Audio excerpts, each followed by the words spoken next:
Dear brothers and sisters in the Lord, ప్రభునందు ప్రియమైన సహోదర సహోదరులారా, today's verse for our meditation is taken from the book of Isaiah, chapter 58, verse 9. ఈ దినము మన ధ్యానం కొరకే తీసుకున్నటువంటి వచనము యెషయా గ్రంథం 58వ అధ్యాయం 9వ వచనం. Then shalt thou call, and the Lord shall answer. నీవు పిలువగా యెహోవా ఉత్తరమిచ్చును. This verse promises a direct and responsive relationship with God when his people align their lives with his principles. ఎప్పుడైతే దేవుని యొక్క ప్రజలు దేవుని యొక్క నియమాలతో సంబంధించి వారు ఉంటారో, ఇది దేవుని యొక్క నేరైనటువంటి స్పందన తెలియజేస్తా ఉంది. We are having direct relationship with God. మనం దేవునితో కూడా నేరైనటువంటి సంబంధాన్ని కలిగినటువంటి వారము. When we lead lives following his principles of justice and compassion, దేవుని యొక్క నీతి న్యాయములు వాటిని నియమాలను మనం వెంబడించి జీవించినప్పుడు how directly we can have relationship with God. మనం నేరుగా దేవునితో కూడా సంబంధాన్ని కలిగి ఉండొచ్చు. This promise highlights both God's readiness to respond to his people ఈ యొక్క వాగ్దానము అది దేవుడు తన యొక్క ప్రజలకు ఆయన జవాబిచ్చే విషయంలో సిద్ధంగా ఉండటం మాత్రమే కాదు, and also the conditions for experiencing his presence. తన యొక్క సన్నిధిని అనుభవించి దాని కొరకైనటువంటి షరతు. This verse is a continuation of the blessings that flow from the living a life aligned with God's will. దేవుని యొక్క చిత్తానికి అనుగుణంగా జీవించేటువంటి వారికి ఉండేటువంటి ఆశీర్వాదాల గురించి వచనం చెప్తా ఉంది. When God's people call on him, దేవుని యొక్క ప్రజలు ఆయనకు మొరపెట్టినప్పుడు he promises to answer with the reassuring words, here I am. ఆయన నేను ఇక్కడ ఉన్నాను, నేను ఉన్నాను అని దానితో ఆయన నిశ్చయపరుస్తూ ఆయన ఉత్తరం ఇస్తున్నాడు. This reflects an intimate and close relationship where God's presence is felt. దేవుడు ఇది ఎటువంటి విషయాన్ని గురించి మాట్లాడుతున్నాడు, ఎంతో సన్నిహితమైనటువంటి సంబంధాన్ని గురించి ఆయన మాట్లాడుతూ And ఉన్నాడు. also అక్కడ his guidance is very clear. ఆయన యొక్క నడిపింపు ఎంతో స్పష్టమైన రీతిగా ఉంది. However, this verse includes a condition also. అయితే అదే సమయంలో ఈ యొక్క వచనం ఒక షరతును కూడా చూపిస్తా What is ఉంది. that? ఆ షరతు We ఏంటి? have to remove oppression, malicious talk, and unjust action. మనము చూస్తే మన యొక్క దుష్టమైనటువంటి క్రియలు, మన యొక్క చెడుతనమును, తర్వాత మనము అనగదొక్కేటువంటి విషయాలన్నింటినీ కూడా తొలగించుకోవాలి. God is calling his people to a life of integrity and righteousness. దేవుడు తన ప్రజలను యథార్థమైన నీతియుక్తమైనటువంటి జీవితాన్ని జీవించాలని కోరుతున్నాడు. True worship involves not only seeking God in prayer, నిజమైనటువంటి ఆరాధన అంటే ప్రార్థనలో దేవుని వెతుకుట మాత్రమే కాదు, but also living in ways that reflect his character. తన దేవుని యొక్క గుణ లక్షణాలను చూపించే విధానంలో జీవించడం. Particularly when we treat other people, we should show forth his qualities. ప్రత్యేకంగా ఇతరులతో మనం వ్యవహరించేటువంటి ఆ యొక్క సమయంలో దేవుని యొక్క గుణ లక్షణాలు మనం చూపించాలి. During Isaiah's time, the people of Israel were crying out to God, యెషయా యొక్క సమయంలో చూస్తే దేవుని యొక్క ప్రజలు ఆయనకు మొరపెడుతూ ఉన్నారు. frustrated that their fasting and prayer seemed to go unanswered. వారు ఎంతో విసిగిపోయి ఉన్నారు. వారు ఉపవాసం ఉండి ప్రార్థన చేయడం ద్వారా ఆ ప్రార్థనలకు ఏమాత్రం కూడా జవాబు రావడం లేదు. Their religious rituals were disconnected from their daily life. వారి మత సంబంధమైనటువంటి ఆచారాలు తమ యొక్క అనుదిన జీవితంతో సంబంధం లేకుండా అయిపోయినాయి. Though they were marked by injustice and exploitation. వారు చూస్తే ఎంతో అన్యాయము, తర్వాత ఎంతో దోచుకునబడినటువంటి స్థితి. And this verse reflects God's response to their situation. ఈ యొక్క వచనము వారి యొక్క పరిస్థితికి దేవుడు స్పందించేది తెలియజేస్తా ఉంది. He explains that his blessings and presence are tied to the willingness to repent and pursue justice. ఎప్పుడైతే తాము పశ్చాత్తాపడి నీతిని వెంబడిస్తారో అటువంటి వారికి దేవుడు తన యొక్క జవాబునివ్వటము, తన యొక్క ఆశీర్వాదమును నిశ్చయపరుస్తా ఉన్నాడు. When they remove oppression and act with integrity, వారు యథార్థతతో నడుచుకున్నప్పుడు ఆ యొక్క అనగద్రొక్క స్థితి అంత తొలగించినప్పుడు their relationship with God will be restored. వారు దేవునితో కలిగినటువంటి ఆ సంబంధం మరలా సమకూర్చబడుతుంది. So this verse reveals God's desire for a reciprocal relationship with his people. ఈ యొక్క వచనము దేవుడు తన ప్రజలతో కూడా తాను కలిగి ఉండాలనుకుంటున్నటువంటి పరస్పరమైనటువంటి ఆ సంబంధాన్ని గురించి He is తెలియజేస్తా ready ఉంది. to answer and help. ఆయన జవాబు ఇవ్వటానికి సిద్ధంగా ఉన్నాడు, సహాయం చేయడానికి కూడా సిద్ధంగా But he ఉన్నాడు. calls his people to turn from sin. అయితే తన ప్రజలు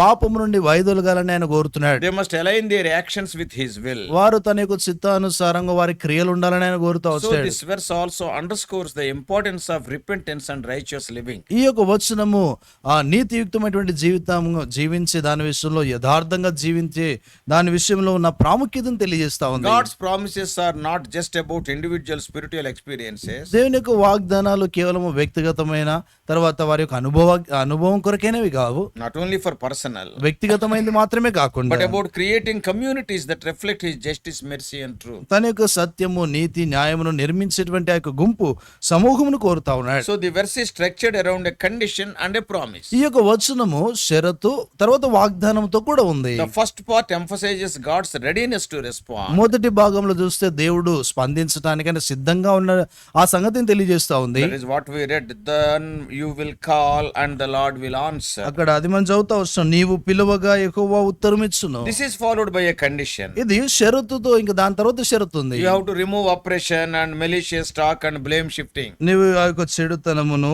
తర్వాత దుష్టత్వమును తర్వాత అబద్ధం ఆడటం ఇవన్నిటిని కూడా తొలగించుకోవాలి. So the direct speech is here I am. ఇక్కడ ఆయన ప్రభు అంటున్నాడు, నేరుగా నేనున్నాను అంటున్నాడు. So emphasizes God's personal and immediate presence. అక్కడ చూస్తే దేవుడు తాను వెంటనే స్పందించేటువంటి స్థితిని తెలియజేస్తా Here is ఉన్నాడు. an imagery doing away with the yoke of oppression.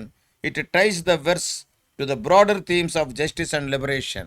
అది ఈ యొక్క వచనం మనకేం సూచిస్తా ఉందంటే ఈ మాట ద్వారా స్వాతంత్రము విడుదలను గురించి మాట్లాడుతా ఉన్నాడు. And the other relevant biblical references are also there. ఇంకా కొన్ని బైబిల్ పరమైనటువంటి వచనాలు కూడా ఉన్నాయి. Psalm 34:17, 34వ కీర్తన 17వ వచనము, Proverbs 15:29, సామెతలు 15:29, Matthew 7:7 and 8. మత్తయి సువార్త 7వ అధ్యాయం 7-8 వచనాలు, So James 4:3. యాకోబు రాసిన పత్రిక 4వ అధ్యాయం 3వ Like వచనం. this, so many verses are similar verses. ఈ రీతిగా అనేకమైన ఇదే రకమైనటువంటి వచనాలు ఉన్నాయి. So what this verse means to today's Christians like you and me? ఈ యొక్క వచనము ఈ దినాల్లో ఉన్నటువంటి క్రైస్తవులమైన నీకు నాకేం సూచిస్తా So for ఉన్నాయి? Christians today, ఈ దినాల్లో ఉన్నటువంటి క్రైస్తవులకు this verse is a reminder of the connection between our faith and our action. మన యొక్క విశ్వాసము మన యొక్క కార్యాలకు మధ్య ఉన్నటువంటి సంబంధాన్ని గురించి మాట్లాడుతా It ఉంది. challenges to consider whether our prayers are accompanied by lives that reflect God's justice and compassion. మన యొక్క జీవితాల్లో దేవుని యొక్క నీతి న్యాయములు అవి కలిగి prayers.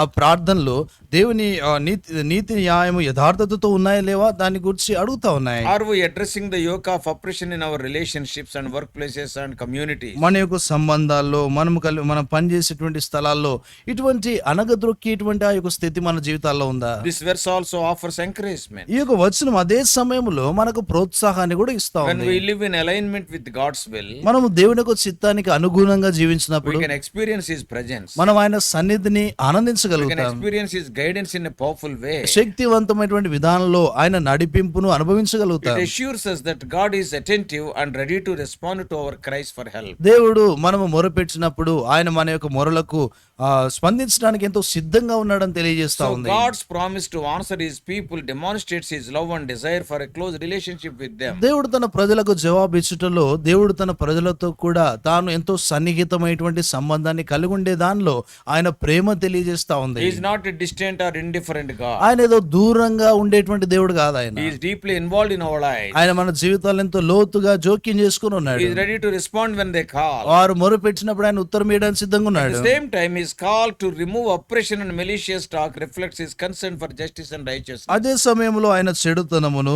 తర్వాత తిరస్కారమును ఇవన్నిటిని తొలగించమంటే ఆయన నీతి న్యాయమును కోరేటువంటి దేవుడిగా కూడా కనబడుతున్నాడు. God's love is not only personal but also extends how people treat others. దేవుని యొక్క ప్రేమ అది వ్యక్తిగతమైనది మాత్రమే కాకుండా ఇతర ప్రజలను ఎలాగో చూస్తా ఉన్నామో దాంట్లో కూడా తెలియజేయబడుతుంది. So Jesus fulfills this promise by making God's presence accessible to all who call on Him. యేసుక్రీస్తు ప్రభువారు దేవునికి మొరపెట్టేటువంటి వారికి దేవుని యొక్క సన్నిధి ఎలాగుంటుందో దాన్ని తెలియజేస్తా వచ్చాడు. In John 14 chapter, యోహాను సువార్త 14వ అధ్యాయంలో in verses 13 and 14, 13-14 వచనాల్లో Lord Jesus Christ assures His followers that whatever they ask in His name, He will do. ఆయన తనను వెంబడించేటువంటి వారితో చెప్తూ వచ్చినటువంటి మాట, నా నామమున నన్ను ఏం అడిగినను నేను తండ్రి దాన్ని చేస్తాడని చెప్తా వచ్చాడు. Through Jesus we experience the intimate relationship with God that Isaiah describes. యేసుక్రీస్తు ప్రభువారి ద్వారా మనము దేవునితో కూడా ఎంతో సన్నిహితమైనటువంటి సంబంధాన్ని కలిగి ఉంటామని అదే సంగతిని యెషయా ప్రవక్త చెప్తూ ఉన్నాడు. Jesus also lived out the principles of these words. యేసుక్రీస్తు ప్రభువారు కూడా ఈ యొక్క వచనమైనటువంటి నియమాలను ఆయన వెంబడించినాడు. He confronted oppression. ఆయన ఈ యొక్క ఎదిరింపును ఎదుర్కొన్నాడు. He spoke truth. ఆయన సత్యం And మాట్లాడాడు. he showed the compassion to the marginalized. ఆయన చూస్తే అనేక మంది పైన దయలు చూపించినాడు. His life and ministry demonstrate how to remove the yoke of oppression and live in a way that pleases God. ఆయన యొక్క పరిచర్య, ఆయన యొక్క ప్రేమ ఏ రీతిగా ఈ యొక్క కాడిని తొలగించటము, ఇతరులకు సహాయపడటము దాన్ని చూపిస్తా వచ్చింది. Therefore Isaiah 15:8-9, కాబట్టి యెషయా గ్రంథము 58:8-9 and it is a challenge and a promise. అది ఎంతో గొప్ప సవాలు, తర్వాత వాగ్దానం కూడా. It calls us to examine our actions and attitudes. అది మన యొక్క వైఖరి, మన యొక్క క్రియలను పరీక్షించుకోమని చెప్తా ఉంది. When you seek the Lord with your whole heart, how God is going to respond also is written here. నీ పూర్ణ హృదయంతో దేవుని నువ్వు వెంబడించినప్పుడు దేవుడు ఆయన ఎలాగూ స్పందిస్తాడో కూడా ఈ వచనంలో తెలియచేయబడింది. God is ready to respond. దేవుడు స్పందించడానికి సిద్ధంగా ఉన్నాడు. It invites us into a deeper relationship with him. ఇది ఆయనతో కూడా ఎంతో లోతైనటువంటి సంబంధానికి ఆహ్వానంగా ఉంది. Our relationship must be rooted in justice, compassion and faith. మన యొక్క సంబంధము అది నీతి, న్యాయము, కనికరములో అది లోతుగా నాటబడి ఉండాలి. Then God will help us. అప్పుడు దేవుడు మనకు సహాయపడతాడు. Let us pray. ప్రార్థన చేస్తాం.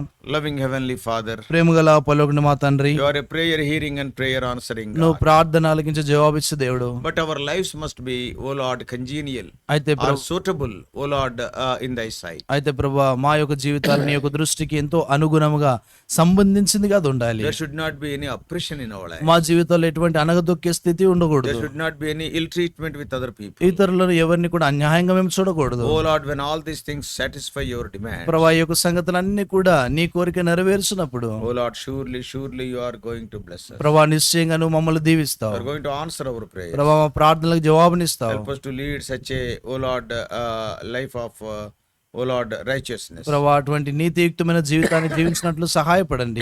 Help us to love holiness. ప్రభా, పరిశుద్ధతను ప్రేమించినట్లు సహాయపడండి. Guide us throughout this day. ప్రభా, ఈ దినం అంతటి కొరకే మీరు మమ్మల్ని నడిపించండి. We do pray in the prayer hearing and prayer answering name of our Lord and Savior Jesus Christ. మా ప్రభు రక్షకుడైనటువంటి యేసుక్రీస్తు వారి ప్రార్థన ఆలకించి జవాబిచ్చున్నామున ప్రార్థించి వేడుకుంటున్నాము తండ్రి. ఆమేన్. God bless you all.